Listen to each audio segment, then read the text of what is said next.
स्वागत है आपका हमारे यूट्यूब चैनल एस्ट्री लवर नब्बू में। तो आज हम लोग आधुनिक भारत के इतिहास में तृतीय चरण को पढ़ते हैं, जो भारतीय स्वतंत्रता संघर्ष का तृतीय चरण 1919 से लेकर के 1947 तक है। इसके पहले हम लोगों ने दो चरण 1885 से 1905 तक का प्रथम चरण और 1905 से लेकर के 1919 तक का द्वितीय चरण पढ़ चुके हैं। वो आप हमारे पिछले वीडियो में देख सकते हैं। तो आज हम लोग तृतीय चरण को इसके स्टार्ट करते हैं। तो सबसे पहले महात्मा गांधी जी के बारे में पढ़ते हैं कि महात्मा गांधी 1869 से लेकर के 1948 तक, इनका पूरा नाम क्या था? मोहनदास करमचंद गांधी। इनका जन्म 2 अक्टूबर 1869 को पोरबंदर में हुआ। उनके पिता का नाम करमचंद गांधी और माता पुतलीबाई थी। गांधी जी का विवाह 1883 में कस्तूरबा के साथ हुआ था। उनके 4 पुत्र थे, हरिलाल, रामदास, मणिलाल और देवदास थे। 1889 से 1891 तक उन्होंने इंग्लैंड में रहकर कानूनी पढ़ाई की थी, ला की पढ़ाई। और 1892 में दक्षिण अफ्रीका के एक व्यापारी दादा अब्दुल्ला के मुकदमे की पैरवी हेतु गांधी जी दक्षिण अफ्रीका गए। गांधी जी कब दक्षिण अफ्रीका गए थे? 1892 में गए थे। अच्छा, गांधी जी दक्षिण अफ्रीका गए थे तो वहाँ उन्होंने किस किस चीज़ की स्थापना की थी? 1894 में उन्होंने नटाल इंडियन कांग्रेस की स्थापना की थी। 1903 में इंडियन ओपिनियन नामक साप्ताहिक पत्र का प्रकाशन किया था। 1904 में फिनिक्स आश्रम की स्थापना की थी। 1910 में टॉलस्टॉय फॉर्म की स्थापना की थी, जोहान्सबर्ग, दक्षिण अफ्रीका। और गांधी जी 9 जनवरी 1915 को दक्षिण अफ्रीका से भारत वापस आए थे। वे फरवरी मार्च 1915 में शांति निकेतन में रहे, जहां रविंद्रनाथ टैगोर ने उन्हें महात्मा की उपाधि प्रदान की। और गांधी जी ने भी रविंद्रनाथ टैगोर को गुरुदेव कहना शुरू कर दिया। तो महात्मा की उपाधि किसने दी थी? रविंद्रनाथ टैगोर जी ने दी थी। हम कलर चेंज कर लेते हैं, इसका थोड़ा सा पीला कलर कम अच्छा लग रहा था, तो चलिए अब ठीक है।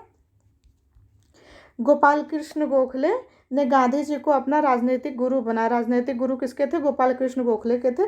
ब्रिटिश सरकार ने 9 जनवरी 1915 को गांधी जी को केसरे हिंद की उपाधि प्रदान की। गांधी जी ने अपनी पुस्तक हिंद स्वराज में स्वराज की विस्तृत व्याख्या की। गांधी जी की जितनी भी पुस्तकें हैं वो पूछी जाती हैं, तो आप लोग याद रखिएगा।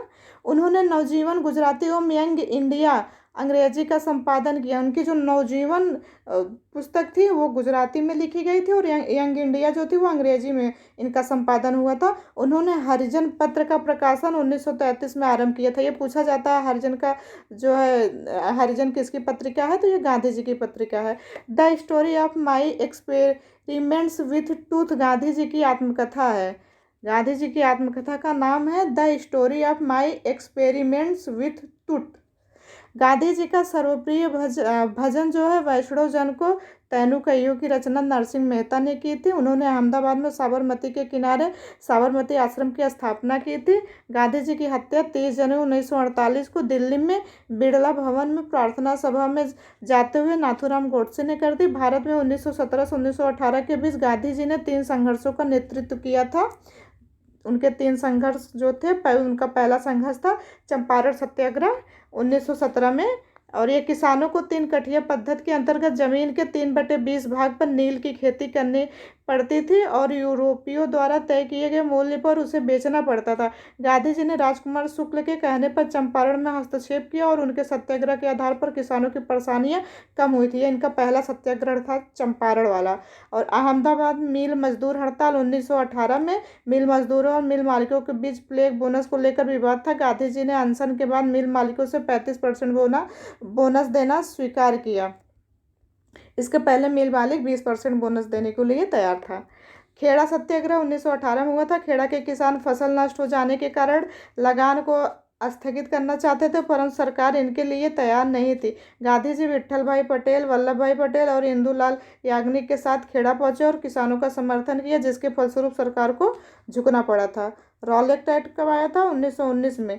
बढ़ती हुई क्रांतिकारी गतिविधियों को कुचलने के लिए सरकार को रॉलेक्ट समितियों के सुझाव पर रॉलेक्ट एक्ट या the anarchical and revolutionary crime act 1919 बनाया। इसके तहत अंग्रेज सरकार जिसको चाहे बिना मुकदमा चलाए जेल में बंद कर सकती थी। इसे बिना वकील, बिना अपील, बिना दलील का कानून भी कहा गया। स्वामी श्रद्धानंद ने 30 मार्च 1919 को दिल्ली में आंदोलन की कमान संभाली थी। जलियांवाला बाग हत्याकांड 1919। अमृतसर के जलियांवाला बाग में 13 अप्रैल 1919 को बैसाखी के दिन किचलू सत्यपाल की गिरफ्तारी के विरुद्ध एक शांतिपूर्ण सभा का आयोजन किया गया। सभा स्थल पर मौजूद जनरल डायर ने बिना किसी सूचना के भीड़ पर गोली चलवा दी, जिससे करीब 1000 लोग मारे गए थे।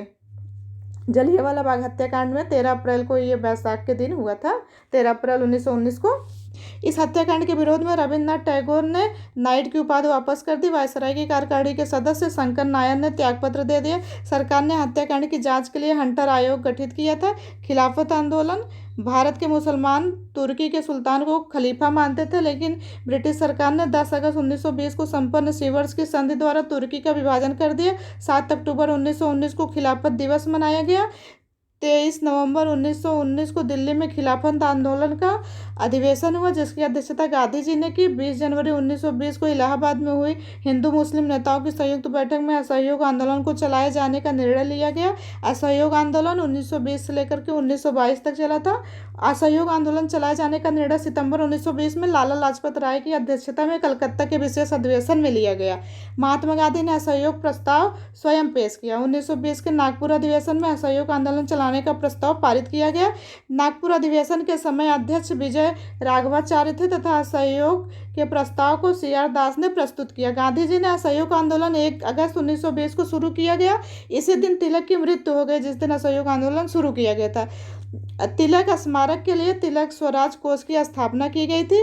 गांधी जी ने ब्रिटिश शासन द्वारा दी गई उपाधियां केसर-ए-हिंद, जुलू युद्ध पदक एवं बोवर पदक लौटा दिए। जमनालाल बजाज ने राय बहादुर की उपाधि लौटा दी। विदेशी वस्त्रों की होली जलाए जाने को रविन्द्रनाथ टैगोर ने निष्ठुर बर्बादी की संज्ञा दी थी। असहयोग आंदोलन के विरुद्ध जो है लोगों ने विदेशी जितनी भी वस्तुएं थे उसको जलाया था।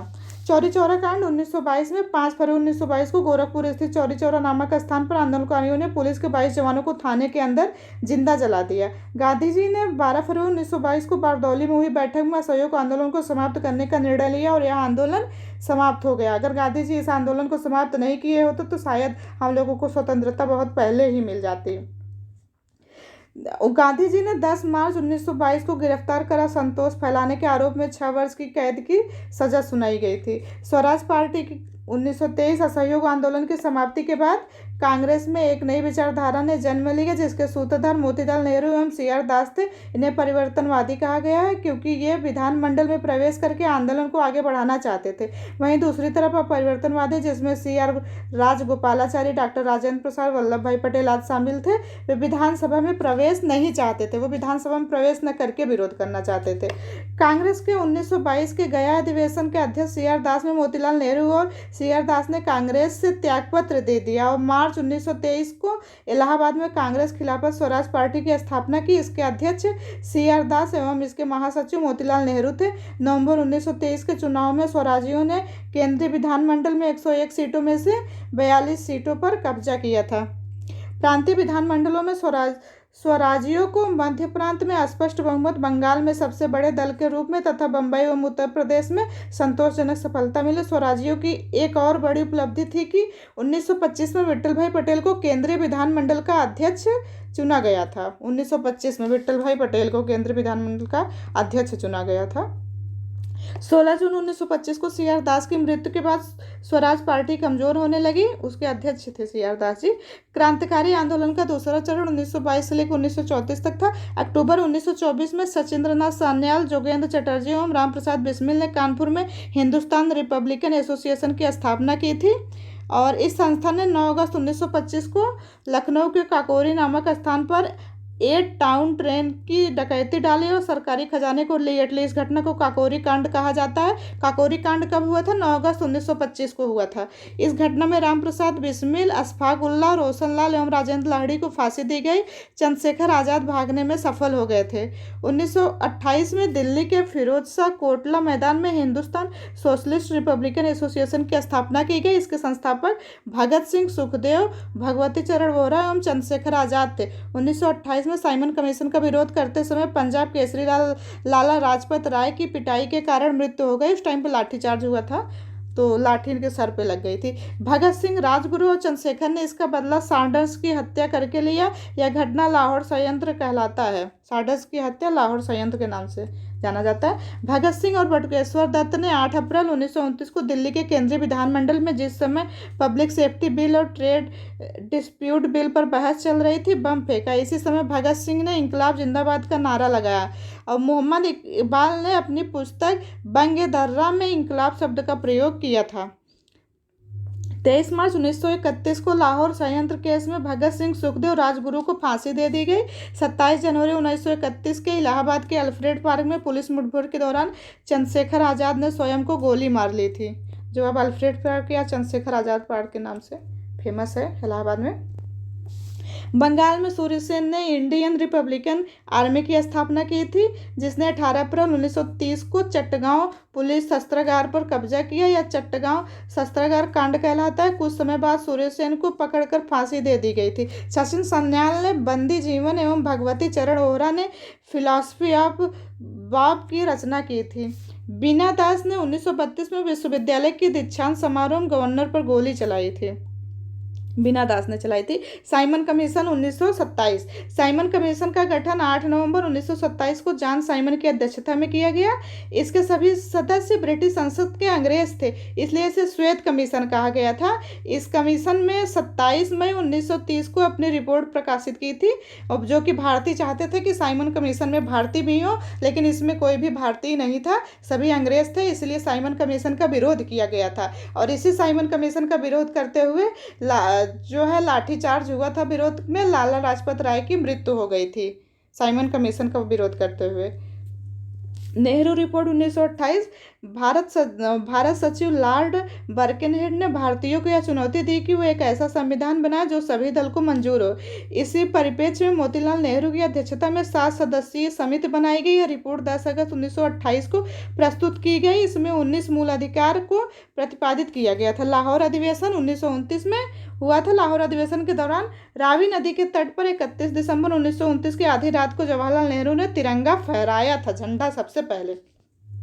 26 जनवरी 1930 को आधुनिक भारत के इतिहास में प्रथम स्वतंत्रता दिवस के रूप में मनाया गया। इसके साथ ही पूर्ण स्वराज का प्रस्ताव पारित किया गया था। सविनय अवज्ञा आंदोलन फरवरी 1930 में साबरमती आश्रम में हुई। कांग्रेस की बैठक में सविनय अवज्ञा आंदोलन शुरू करने की बागडोर गांधी जी के हाथ में सौंपी गई थी। सविनय अवज्ञा आंदोलन की गांधी जी ने यंग इंडिया, इनकी एक पत्रिका थी, गांधी जी की यंग इंडिया के माध्यम से वायसराय के समक्ष 11 सूत्री मांगे रखी थी। दांडी यात्रा गांधी जी ने 12 मार्च 1930 से लेकर अपने 78 अनुयायियों के साथ में साबरमती आश्रम से दांडी, जो कि गुजरात में है, 200 किलोमीटर की यात्रा की थी। और 6 अप्रैल 1930 को दांडी में नमक कानून का उल्लंघन किया और देश भर में यह आंदोलन शुरू हो गया था। तो यह आंदोलन 12 मार्च से लेकर के 6 अप्रैल 1930 तक चला था। तमिलनाडु में सी राजगोपालाचारी ने तिरुचेनगोड आश्रम में त्रिचुरापल्ली के वेदरायण तक नमक यात्रा की थी। उत्तर पश्चिमी सीमा प्रांत में आंदोलन का नेतृत्व खान अब्दुल गफ्फार खान, जिन्हें सीमांत गांधी के नाम से जाना जाता है, फेमस है, किया। उनके नेतृत्व में खुदाई खिदमतगार या लाल कुर्ती आंदोलन चलाया गया था।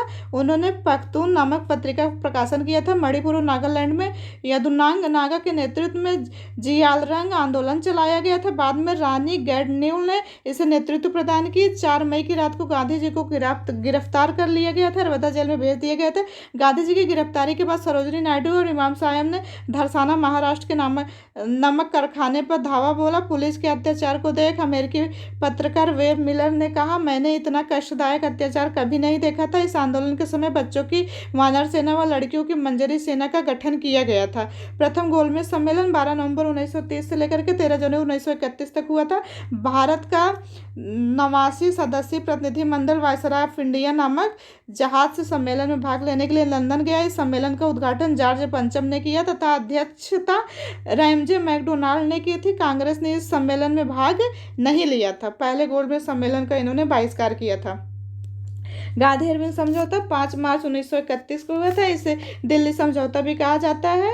यह मार जयकर, तेज बहादुर सप्रे और श्रीनिवास शास्त्री के प्रयासों से गांधी जी इरविन समझौता हुआ। इस समझौते के अंतर्गत सविनय अवज्ञा आंदोलन स्थगित किया गया, भारतीयों को नमक बनाने का अधिकार मिला और गांधी जी ने दूसरे गोलमेज सम्मेलन में भाग लेने का फैसला किया। कराची में कांग्रेस के विशेष अधिवेशन में जिसके अध्यक्ष वल्लभ भाई पटेल थे, कांग्रेस के विशेष अधिवेशन में गांधी इरविन समझौते को स्वीकार किया गया। सरोजिनी नायडू ने गांधी तथा इरविन को दो महात्मा कहा। दूसरा गोलमेज सम्मेलन 7 दिसंबर 1931 से 11 दिसंबर 1931 तक हुआ।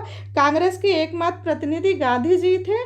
वे SS राजपूताना नामक जहाज से लंदन गए। इस दौरान गांधी जी लंदन में किंग्स हॉल में प्रवास किया। यह सम्मेलन सांप्रदायिक समस्या पर विवाद के कारण पूरी तरह सफल रहा। द्वितीय सविनय अवज्ञा आंदोलन 1932 से लेकर 1934 तक। भारत आकर गांधी जी ने लॉर्ड वेलिंगटन से मिलना चाहा, लेकिन वायसराय ने मिलने से मना कर दिया था। द्वितीय गोलमेज सम्मेलन के बाद 4 जनवरी 1932 को आंदोलन शुरू होने के कुछ ही घंटों में गांधी, नेहरू, गफ्फार का आदि शीर्ष नेताओं को गिरफ्तार कर लिया गया और कांग्रेस को गैर कानूनी संस्था के रूप में घोषित किया गया। सांप्रदायिक मंचाट कम्युनल अवार्ड 1932। ब्रिटिश प्रधानमंत्री मैकडोनाल्ड ने 16 अगस्त 1932 को सांप्रदायिक पंचायत की घोषणा की थी। इसमें पृथक निर्वाचन मंडल को दलित वर्गों पर लागू किया गया था। पूना पैक्ट समझौता 1932। सांप्रदायिक पंचायत के विरुद्ध गांधी जी ने यरवदा जेल में 20 सितंबर 1932 को आमरण अनशन शुरू कर दिया था। गांधी जी नहीं चाहते थे कि दलित वर्गों को अलग से विशेष वर्ग का दर्जा दिया जाए, अलग किया जाए।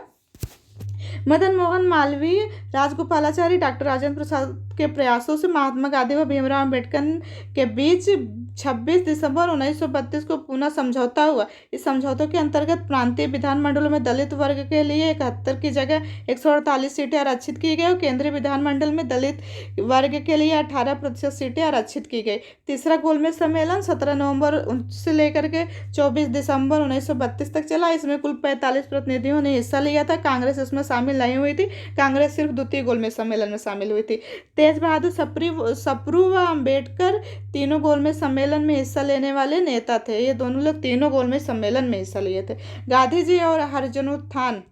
गांधी जी ने 1932 में हरिजन कल्याण हेतु अखिल भारतीय छुआछूत विरोधी लीग की स्थापना की। उन्होंने हरिजन नामक साप्ताहिक पत्र का भी प्रकाशन किया। उन्होंने 7 नवंबर 1933 में वर्धा से हरिजन यात्रा प्रारंभ की थी। भारत सरकार अधिनियम 1935। इस अधिनियम में भारत के संगठनात्मक शासन व्यवस्था की बात की गई।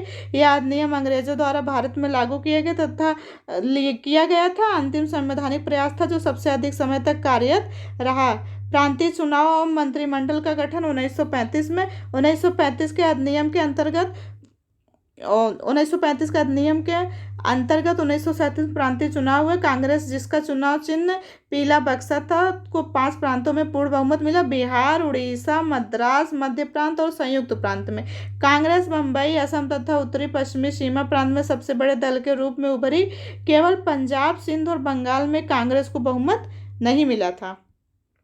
बंगाल में कृषक पार्टी और मुस्लिम लीग की गठबंधन सरकार बनी। 28 माह के शासन के बाद 1 सितंबर 1939 को द्वितीय विश्व युद्ध के कारण कांग्रेस मंत्रिमंडलों द्वारा त्यागपत्र दिया गया। इस त्यागपत्र के बाद मुस्लिम लीग ने अंबेडकर के साथ मिलकर के 22 दिसंबर 1939 को मुक्ति दिवस मनाया था। कांग्रेस समाजवादी पार्टी। आचार्य नरेंद्र देव, जयप्रकाश नारायण और अच्युत पटवर्धन ने 1934 में कांग्रेस समाजवादी पार्टी की स्थापना की। देशी रियासतों के प्रति ब्रिटिश नीति। भारत में छोटी बड़ी 562 देशी रियासतें थीं। 1906 के बाद ब्रिटिश शासन ने देशी नरेशों के प्रति अधीनस्थ सहयोग की नीति अपनाई थी। रियासतों में सबसे बड़ी रियासत हैदराबाद और सबसे छोटी रियासत भिलवारी की थी। 1920 में असहयोग आंदोलन के समय रियासतों में प्रजामंडल या राज्यों की जनता के सम्मेलनों की स्थापना हुई। 1927 में गठित बटलर समिति भारतीय रियासत और भारत सरकार के संबंधों पर विचार करने के लिए बनी थी। 1939 में अखिल भारतीय राज्य जन सम्मेलन के अध्यक्ष पंडित जवाहरलाल नेहरू बने थे। स्वतंत्रता आंदोलन के समय लिखी गई प्रमुख पुस्तकें कौन कौन सी है ये देख लेते हैं। यंग इंडिया महात्मा गांधी की है। इंडिया डिवाइडेड राजेंद्र प्रसाद की है। गीतांजलि गोरा रविन्द्रनाथ टैगोर की है। समाजवादी क्यों जयप्रकाश नारायण की है। अनहैप्पी इंडिया लाला लाजपत राय की है। गीता रहस्य बाल गंगाधर तिलक की है। नील दर्पण ये दीन बंधु की है, ये कई बार पूछी गई है। आनंद मठ बंकिम चंद्र चटर्जी की है। इनियन रेनेसा ये CF एंड्रूज की है। सिपाही इम्यूनिटी RC मजुमदार की है। War of India BD Savarkar की है। War of India independence BD Savarkar की है। अभ्युदय मदन मोहन मालवीय की है। Song of India Sarojini Naidu की है। ए नेशन इन मेकिंग ये सुरेंद्र नाथ बनर्जी जी की पुस्तक है। Freedom and midnight new India ये जो है फ्रीडम एंड मिडनाइट ये लेपियर की है। न्यू इंडिया एनी बेसेंट की है। Power and British rule in India दादा भाई नौरोजी की है। जिन्होंने धन निष्कासन का सिद्धांत 1902 में दिया था। इनकी ये पुस्तक 1902 में लॉन्च हुई थी और धन निष्कासन का सिद्धांत सबसे पहले दादा भाई नौरोजी ने दिया था। ये बताया था कि कैसे अंग्रेज भारत से धन को ले जा रहे हैं। इंडियन स्ट्रगल ये सुभाष चंद्र बोस की है। नील दर्पण ये दीनबंधु की है। इंडिया टुडे रजनी पाम दत्त की है। Discovery of India Jawaharlal Nehru की है। इंडिया मीन्स फ्रीडम ये अबुल कलाम आज़ाद की है। और अल हिलाल भारत विभाजन के समय राम मनोहर लोहिया की है। और broken wing Sarojini Naidu. The story of माई ये मोरारजी देसाई की है। The story of my life. और इंडिया फॉर इंडियंस ये चितरंजन दास की है। पाथेर देवी शरद चंद्र चट्टोपाध्याय सत्यार्थ प्रकाश दयानंद सरस्वती। श्यामलाल ने झंडा गीत की रचना की थी। झंडा गीत की रचना किसने की थी? श्यामलाल ने की थी। मोहम्मद इकबाल ने सारे जहां से अच्छा की रचना की थी। वंदे मातरम बंकिम चटर्जी की पुस्तक आनंद मठ से लिया गया है वंदे मातरम। ये तीनों फैक्ट याद रखिएगा, ये तीनों फैक्ट इंपॉर्टेंट है। अगस्त प्रस्ताव 1940 में आया था। अगर कांग्रेस ने 1940 में रामगढ़ अधिवेशन में प्रस्ताव पारित किया यदि भारत सरकार एक अंतरिम राष्ट्रीय सरकार का गठन करे तो कांग्रेस द्वितीय विश्व युद्ध में ब्रिटिश का समर्थन करेगी। इस प्रस्ताव के जवाब में लिथुगो ने 8 अगस्त 1940 को अगस्त प्रस्ताव प्रस्तुत किया जिसमें भारत को डोमिनियन स्टेट का दर्जा देने की बात कही गई। मुस्लिम लीग की पाकिस्तान की मांग। कैम्ब्रिज विश्वविद्यालय में पढ़ने वाले एक मुस्लिम छात्र थे चौधरी रहमत अली ने 28 जनवरी 1933 को नाउ और नेवर नामक एक पत्र में पृथक पाकिस्तान राज्य की परिकल्पना की थी। उन्होंने मुस्लिम लीग के लाहौर अधिवेशन 1940 में 22-23 मार्च 1940 में पहली बार अलग पाकिस्तान के निर्माण का प्रस्ताव पारित किया गया था। इस सम्मेलन में अध्यक्ष कौन थे? मोहम्मद अली जिन्ना थे। और व्यक्तिगत सत्याग्रह 17 अक्टूबर 1940। व्यक्तिगत सत्याग्रह 17 अक्टूबर 1940 महाराष्ट्र के पावनार आश्रम में शुरू हुआ था। गांधी जी ने प्रथम सत्याग्रही के रूप में विनोबा भावे को मनोनीत किया। जवाहरलाल नेहरू दूसरे सत्याग्रही थे। पहले विनोबा भावे सत्याग्रही हुए थे, दूसरे जवाहरलाल नेहरू हुए थे। इस आंदोलन को दिल्ली चलो सत्याग्रह भी कहा जाता है। क्रिप्स मिशन कब आया था? यह 1942 में आया था। ब्रिटिश प्रधानमंत्री चर्चिल ने 11 मार्च 1942 को स्टेफोर्ड क्रिप्स के नेतृत्व में क्रिप्स मिशन की घोषणा की थी। इसके अनुसार युद्ध के बाद भारत को डोमिनियन राज्य का दर्जा एवं संविधान निर्मात्री परिषद बनाने का प्रस्ताव दिया गया था। गांधी जी ने क्रिप्स प्रस्ताव को पोस्ट डेटेड चेक कहा था कि जो डेट पोस्ट डेटेड हो चुकी है चेक, जो प्रस्ताव क्रिप्स मिशन ने दिया था। 11 अप्रैल 1942 को क्रिप्स प्रस्ताव को वापस ले लिया गया था। भारत छोड़ो आंदोलन 1942 में शुरू हुआ था। 14 जुलाई 1942 को अब्दुल कलाम आज़ाद की अध्यक्षता में वर्धा में कांग्रेस कार्य समिति की बैठक में भारत छोड़ो आंदोलन पर एक प्रस्ताव पारित किया गया था। और 8 अगस्त 1942 को बम्बई के ग्वालियर टैंक मैदान में अबुल कलाम आज़ाद की अध्यक्षता में कांग्रेस कमेटी की वार्षिक बैठक हुई जिसमें नेहरू द्वारा प्रस्तुत वर्धा प्रस्ताव की पुष्टि की गई। भारत छोड़ो प्रस्ताव का प्रारूप मौलाना अबुल कलाम आज़ाद ने बनाया था। आंदोलन के समय गांधी जी ने करो या मरो का नारा दिया था। यह आंदोलन 8-9 अगस्त 1942 से आरंभ होना था, लेकिन 9 अगस्त को सूर्योदय के पहले ही गांधी जी, नेहरू, पटेल, मौलाना आज़ाद, सरोजनी नायडू आदि को गिरफ्तार कर लिया गया। गांधी जी को कस्तूरबा गांधी और सरोजिनी नायडू के साथ आगा खां पैलेस में रखा गया था, नज़रबंद किया गया था। जवाहरलाल नेहरू को अल्मेड़ा जेल में, राजेंद्र प्रसाद को बांकीपुर जेल में और जयप्रकाश नारायण को हजारीबाग जेल में रखा गया था। सबको अलग अलग रखा गया था। राम मनोहर लोहिया, अच्युत पटवर्धन, अरोड़ा आसफ अली, जयप्रकाश नारायण हजारीबाग जेल से फरार होने के बाद भूमिगत रहते हुए आंदोलन के नेतृत्व प्रदान किया। मतलब इन्होंने गोपनीय तरीके से आंदोलन का नेतृत्व दिया था। उषा मेहता ने 14 अगस्त 1942 को सर्वप्रथम बम्बई से रेडियो प्रसारण का कार्य किया था। उषा मेहता ने सबसे पहले किया था, इंपॉर्टेंट है। गांधी जी ने 10 फरवरी 1943 को जेल में 21 दिनों का उपवास करने की घोषणा की। इस आंदोलन के दौरान गांधी जी के साथ अमेरिकी पत्रकार लुई फिशर भी थे। 23 मार्च 1943 को मुस्लिम लीग ने पाकिस्तान दिवस मनाने का निश्चय किया था। समानांतर सरकार तामलुक जातीय सरकार, इसकी स्थापना बंगाल के मिदनापुर जिले के तामलुक नामक स्थान पर हुई। यहाँ एक सशस्त्र विद्युत वाहिनी का गठन हुआ।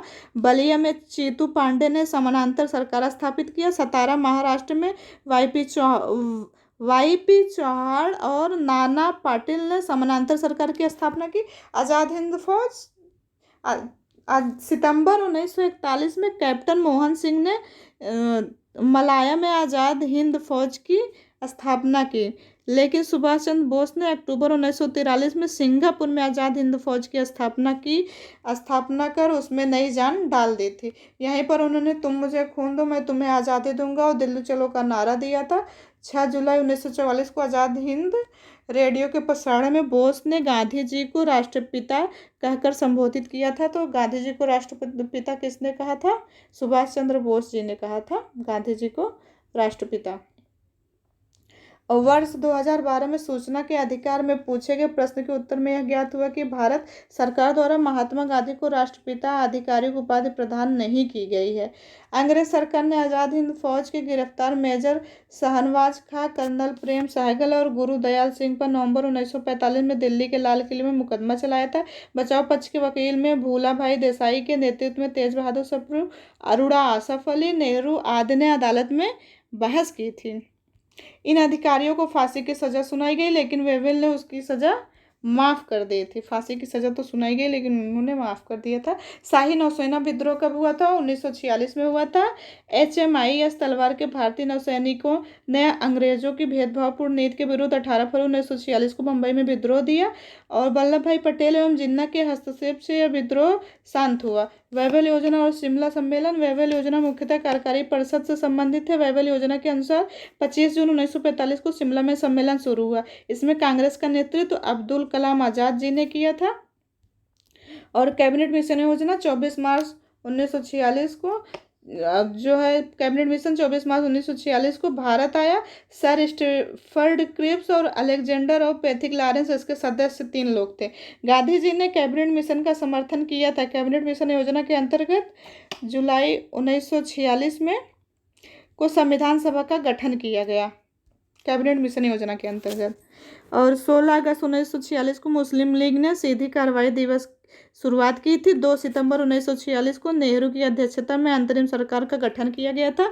इटली घोषणा पत्र कब आया था? 20 फरवरी 1947 को ब्रिटिश प्रधानमंत्री ने हाउस ऑफ कॉमन्स में 20 फरवरी 1947 की घोषणा की कि अंग्रेज जून 1948 के पहले भारतीय के हाथ में सत्ता सौंप देना चाहते हैं।